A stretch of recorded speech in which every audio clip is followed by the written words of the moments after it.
Hello दोस्तों, मेरा नाम नेहा है और मैं बीएससी नर्सिंग थर्ड सेमेस्टर की स्टूडेंट हूँ। मैं आपको आज डायबिटीज़ मेलाइटस के बारे में बताऊँगी।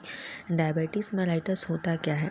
तो हम लोगों ने 11th क्लास में बेसिक नॉलेज पढ़ा हुआ है कि डायबिटीज़ जो है क्या होता है कि हमारे ब्लड में अगर ग्लूकोज का लेवल बढ़ जाता है, नॉर्मल से ग्लूकोज का लेवल बढ़ जाता है, तो उस केस को हम लोग डायबिटीज़ मेलाइटस कहते हैं।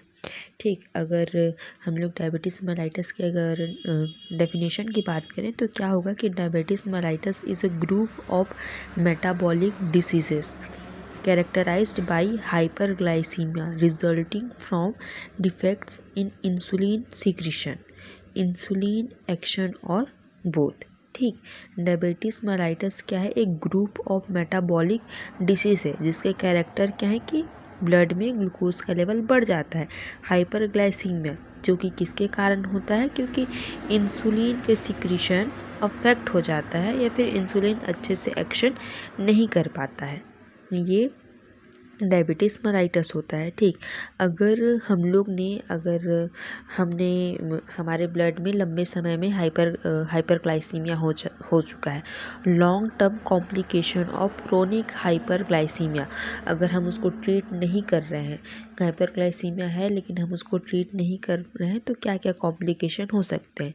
तो पहला तो डिसफंक्शन हो जाएंगे, हमारे बहुत सारे ऑर्गन्स होंगे जो कि फेल हो जाएंगे, जैसे कि आइज़ हो गया, किडनी हो गया, नर्व्स हो गया, हार्ट हो गया और क्या हो गया, ब्लड वेसल्स हो गए। बहुत सारे ऑर्गन्स होंगे जो कि क्या होंगे, फेल हो जाएंगे, काम नहीं करेंगे अल्टीमेटली, और फिर आखिरी में डेथ हो जाएगी।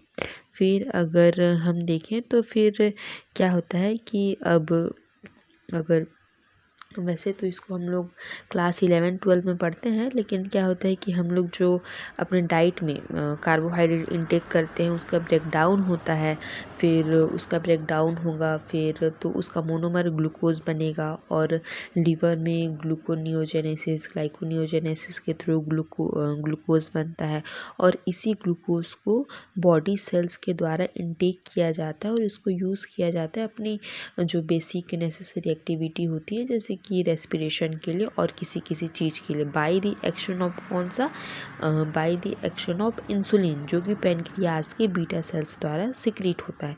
पैनक्रियाज आपको पता होगा कि एक एंडोक्राइन ग्लैंड है जिसके अंदर 3 सेल्स होते हैं, अल्फा सेल, बीटा सेल और गामा सेल। जो कि अल्फा जो है ग्लूकेगॉन हार्मोन सिक्रीट करता है और बीटा सेल्स जो है इंसुलिन सिक्रीट करता है। ठीक, अब डायबिटीज़ के क्लासिफिकेशन के बारे में बात करते हैं। तो डायबिटीज़ को 2 भागों में कैटेगराइज किया गया है, एक है डायबिटीज़ मेलाइटस टाइप 1 और दूसरा है डायबिटीज़ मेलाइटस टाइप 2। तो डायबिटीज़ मेलाइटस टाइप 1 की बात करें तो जिसे हम लोग जुवेनाइन ऑनसेट डायबिटीज़ भी कहते हैं, क्योंकि mainly most of the time क्या होता है, बिफोर 30 ईयर्स के पहले ही डायग्नोस हो जाता है, जिसमें क्या होता है कि ऑटो इम्यून डिसऑर्डर के कारण पेनक्रियाज के जो बीटा सेल्स होते हैं वो कम्प्लीटली डिस्ट्रॉय हो चुके रहते हैं, जिसके कारण से इंसुलिन की एब्सोल्यूट कम्प्लीटली डेफिशिएंसी हो जाती है, तो हमें इंसुलिन बाहर से लेना पड़ता है। 100% डायबिटिक पेशेंट में जो 10% जो केस होते हैं वो डायबिटीज़ मेलाइटस टाइप 1 वाले होते हैं। फिर आता है दूसरा कैटेगरी डायबिटीज़ मेलाइटस टाइप 2। इसमें क्या होता है कि जो पैनक्रियास जो बीटा सेल्स हैं वो इंसुलिन कम सिक्रीट करते हैं, जितनी चाहिए होती है उससे कम करते हैं, मतलब कि एडिक्वेटली सिक्रीशन नहीं करते हैं। इसे हम लोग non insulin dependent diabetes mellitus भी कहते हैं, जो आफ्टर 40 ईयर्स के बाद डायग्नोस होता है, जो कि जो जितने भी डायबिटीज़ मेलाइटस के केस होते हैं जो मोस्टली होते हैं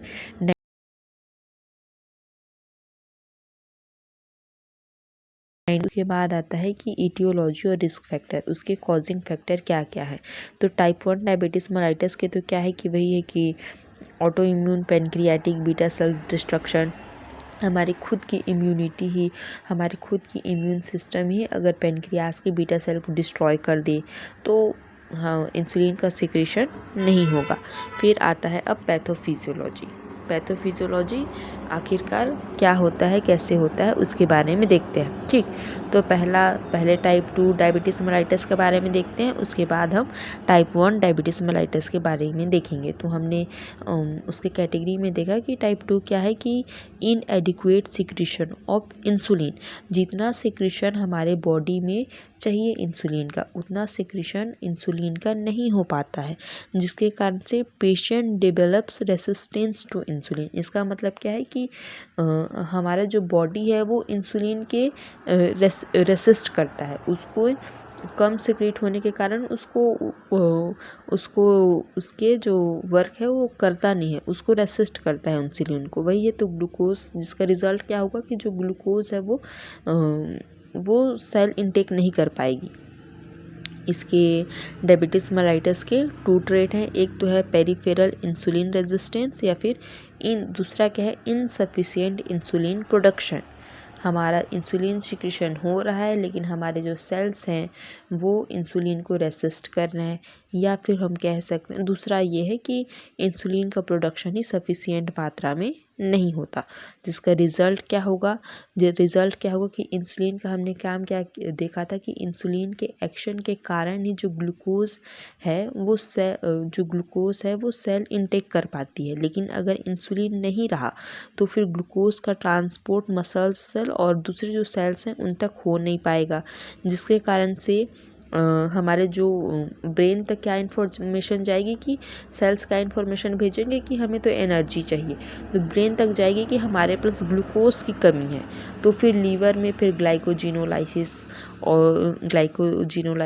ग्लाइकोनियोजेनेसिस वगैरह होगा, और लीवर में भी ग्लूकोज की सिंथेसिस बढ़ जाएगी और फैट का ब्रेकडाउन होगा, जिसका एम क्या होगा कि कुल मिला के हमें इंसुलिन के सिक्रीशन को बढ़ाना है।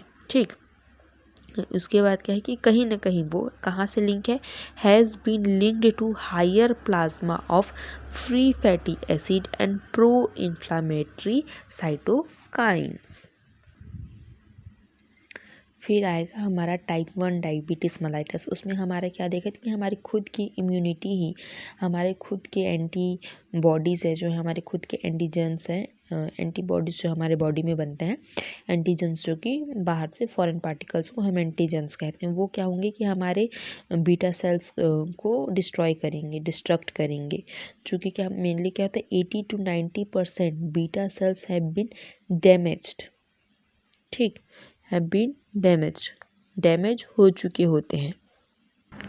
ब्लड में ग्लूकोज के कॉम्प्लिकेशन को रोकने के लिए, इसको करेक्ट करने के लिए, टू करेक्ट दिस क्या क्या करना है कि इसको अवॉइड करना है, reduce hyperglucagonemia, restore normal lipid, protein metabolism, इस सबको ध्यान में रखना है। ठीक, और पेशेंट जो कि ऑटो इम्यून कंडीशन जैसे कि ग्रेव डिसीज़, हाशीमोटो थायराइडाइटिस और एडिशन डिसीज़ जिनको हुआ है, उनमें ज़्यादा चांसेस हैं कि उनको टाइप 1 डायबिटीज़ मेलाइटस हो सकते हैं।